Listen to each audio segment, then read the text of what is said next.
Seeking relief from the High Court, and this has been mentioned before the Justice M. Naga Prasanna. So it's interesting that he's gone ahead and filed a second petition. Now Harish is joining us now. Harish, while we were just listening to Ritu and that BJP protest, the Congress party claims that this is nothing but the handiwork of the BJP and their intent to topple the government. In fact, Siddaramaiah still remains unfazed. He's saying that the BJP is trying to create a situation for him to put in his papers, for him to resign. Now that he's filed a second petition, when will the court take up this matter of the Chief Minister's two petitions that question the legality of the sanction given by the governor to prosecute him? Well, the second petition is more of a technical procedure that they're moving with, so that the registrar now then decides in front of which judge this particular petition will come up, because he's also a public representative. So that's something that will get decided in the next hour or so.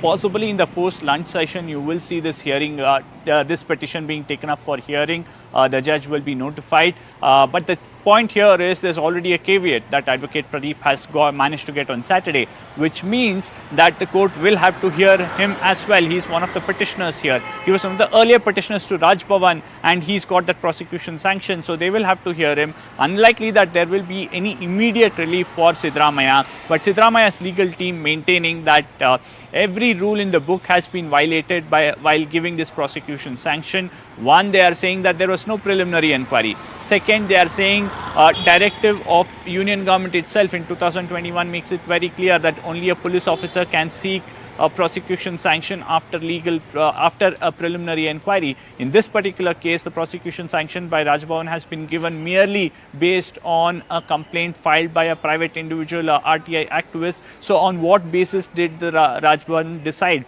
that there is enough ground to move against Siddaramaiah? The third is the fact that there was a one-man commission of a retired judge which was probing this case. With that being the case, how did the Raj Bhavan move ahead giving this prosecution sanction? Oh, that's an interesting point, Harish. We're going to talk about that in just a bit. Just stay on with me. A couple of reactions have also come in. Let's listen in.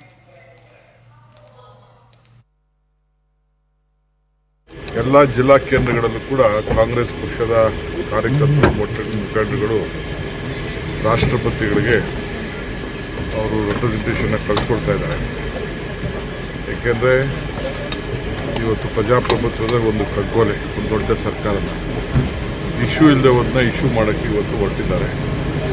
ಅದಕ್ಕೆ ನಾವೆಲ್ಲ ನಮ್ಮ ಮುಖಂಡಗಳಿಗೆಲ್ಲ ನಾವು ಕೊಟ್ಟಿದ್ದೀವಿ. ಎಲ್ಲ ಜಿಲ್ಲಾ ಕೇಂದ್ರಗಳಲ್ಲೂ ಕೂಡ ಅವರು ಪ್ರತಿಭಟನೆಯನ್ನು ಮಾಡಬೇಕು, ಶಾಂತಿಯುತವಾಗಿ ಮಾಡಬೇಕು.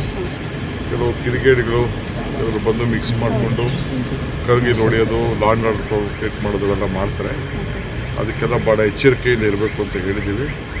ಸೊ ನಮ್ಮದು ಯಾವಾಗಲೂ ಕೂಡ ಗಾಂಧಿ ತತ್ವ, ನಮ್ಮದು ಶಾಂತಿಯಿಂದ ನಮ್ಮ ಪ್ರತಿಭಟನೆಯನ್ನು ವ್ಯಕ್ತಪಡಿಸಿ ಈ ದೇಶಕ್ಕೆ ಒಂದು ದೊಡ್ಡ ಸಂದೇಶವನ್ನು ಕಳಿಸಬೇಕು ಅಂತ ಹೇಳಿ ನಾವು ತೀರ್ಮಾನವನ್ನು ಮಾಡಿದ್ದೀವಿ. ರಾಷ್ಟ್ರವ್ಯಾಪಿ ಪ್ರತಿಭಟನೆಗಳನ್ನು ಮಾಡೋದಕ್ಕೆ ಈಗಾಗಲೇ ಪ್ಲಾನ್ ಮಾಡ್ತಿದ್ದಾರೆ. AICC ಕಡೆಯಿಂದ ಕೂಡ ಅದು ನನಗೆ ಗೊತ್ತಿಲ್ಲ. ನಾನು ಕರ್ನಾಟಕ ರಾಜ್ಯದ ಮಾತ್ರ ನಾನು ಮಾತಾಡ್ತೀನಿ. Governor is the supreme in the constitutional body in Karnataka. So this is not a first episode. In 2011, Yediyurappa incidents also, that time Central Congress, the governor also, Bharadwaj, so nominated by the Congress High Command, Congress government. So that time also they given permission to the prosecution for the Yediyurappa. But our party that time, they given advice to the CM Yediyurappa to resign.